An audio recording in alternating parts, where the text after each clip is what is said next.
บายดีสบายดีวันนี้ก็สิไปหลอกเบิ่งปลาอยู่แถวคลองนั่นเนาะแถว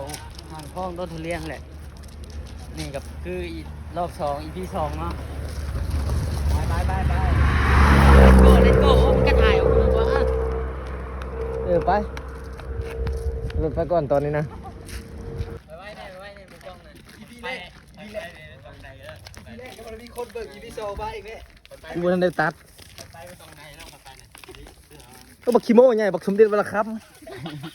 เมื่อกี้เกิดกินข้า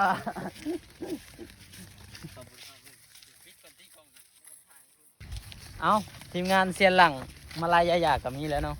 ทีมงานเฮาตายอึดตายอยากเนาะไปหาเด็กไปวัน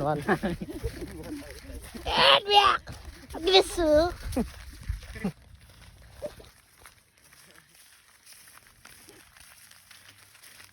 ทีมงานมาลายยาอยาก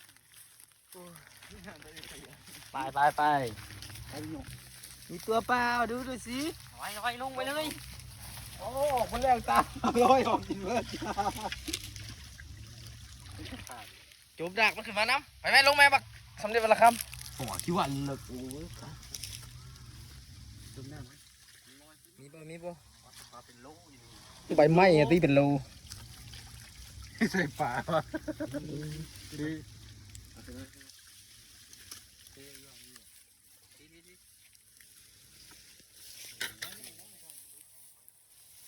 ใส่ปลามีแต่ใบมะกรูด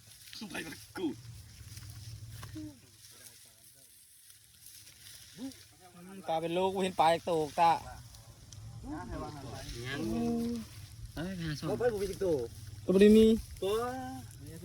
ไปกันเตอร์